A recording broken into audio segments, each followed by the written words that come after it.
The third annual Saluting Our Veterans event took place in the Campus Center Mall November 6. The Citrus College Veterans Network and the Associated Students of Citrus College sponsored the event to commemorate Veterans Day. The 40-piece Covina concert band provided patriotic-themed music for the event.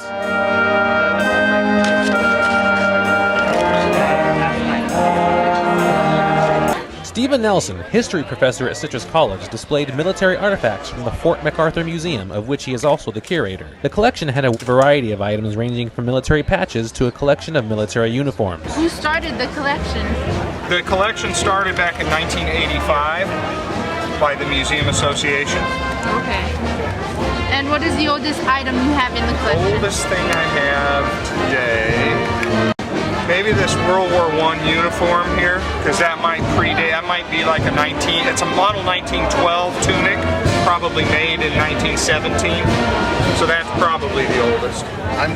An art show titled Faces of the Fallen that was created by students of art professor Diane Duffy was on display. The display featured faces of soldiers who have died in war.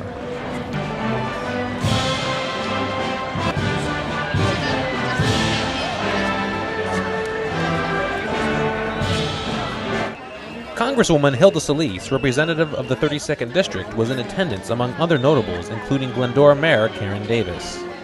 Solis spoke of the medical problems facing veterans today and what needs to be done to help them. Action on veterans' health care, as you know, is a priority for many of us in Congress. There are problems in the military health care system, coupled with the rise in veterans suffering from traumatic brain injuries. Legislation I supported and voted for would provide significant funding for mental health, PTSD, and traumatic brain injury.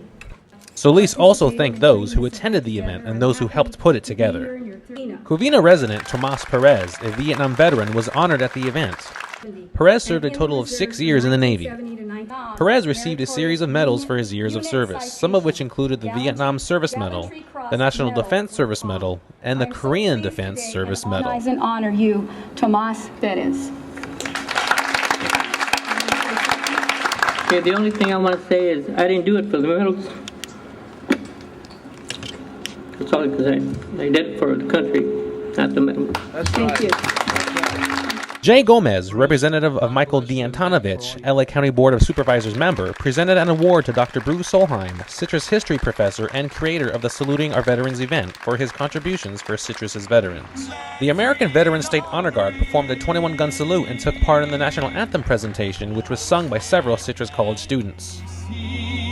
By the dawn's early light, what so proudly we hailed at the twilight's last gleaming.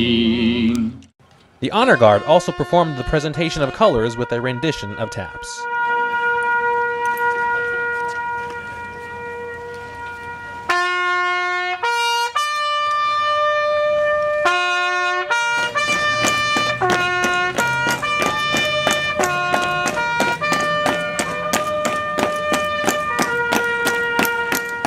The event ended with a military flyover of 3 helicopters, a UH-60 Blackhawk, LUH-72 Lakota, and UH-1 Huey.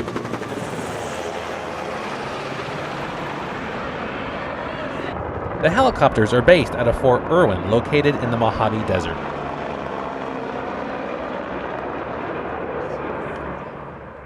Glendora Mayor Karen Davis made her first appearance at Saluting Our Veterans and spoke of the importance of support for such events.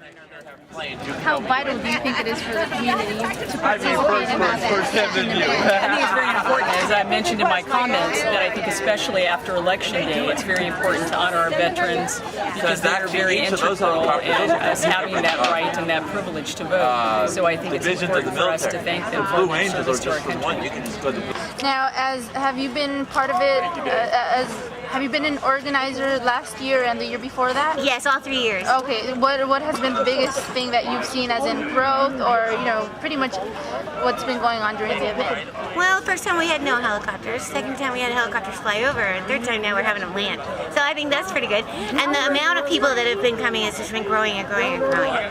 Do you have any ideas for the event next year? I know it's, it's soon, but since you mentioned you started talking about it the next day from last year, so any thoughts? Well, we're we're gonna start working on trying to get the F-15 to Tomorrow. fly over. No, we're gonna try to see if we can get some F-15s to fly over next Oh time. wow. Yeah. Amazing. We'll see.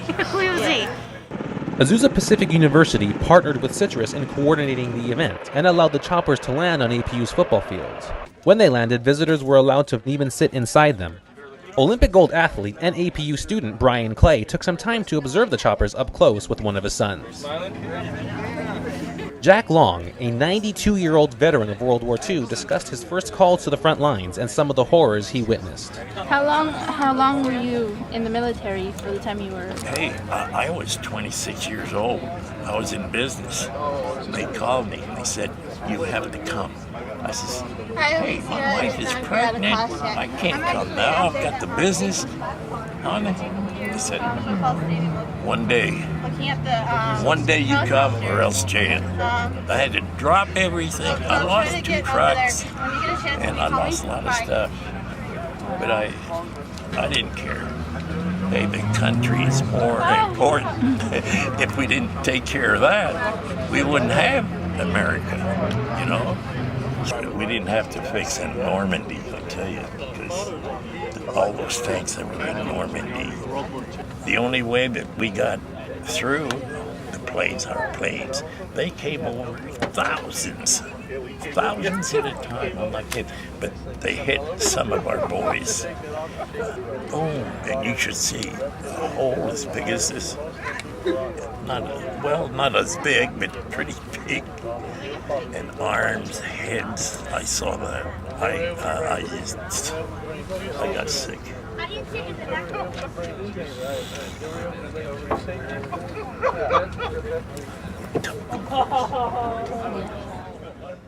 Eric Goom, a first-year Citrus student and veteran, explained how important it is to thank those who risk their lives for their country. It was really pleasing to see that, vets are recognized, and because there's a lot of times you see people that they have a tendency of forgetting. Oh. And because there's a lot of people out there that are out there defending this country, and they risk their lives. And people just have a tendency of forgetting, hey, Taking it for granted. thank you for, just to say thanks. Dr. Bruce Solheim, history professor, talked about the genesis of saluting our veterans. And I would like to know. Yeah, well, I was in the Army, and then my brother was in Vietnam, so I always had that in my mind, It never went that far out of my thinking. And then I started teaching a Vietnam War course before I even got down here to Citrus 10 years ago. And eventually I started seeing these young veterans coming into my classroom, coming from Iraq, from Afghanistan, coming into my classroom, and I thought, we got to do something. We got to, we can't just let them come back and just, hey, how you doing? So I said, okay, let's start a Veterans Day thing, because we didn't have one. So that was 3 years ago. We started that, and then we also started the book fund for veterans and the Boots to Books course. We collaborate with the VA. So my ultimate goal is to get the VA to sponsor it at a national level, so it'll be a standardized course and not mandatory for veterans, but highly encouraged and paid for by the government for them to come and take a course right when they start college. And I think it'll help with their success in college, because a lot of veterans, combat veterans especially, have difficulty with that transition. So of course, school is a difficult transition for anybody, much less somebody who's been in combat and come back and try it. So.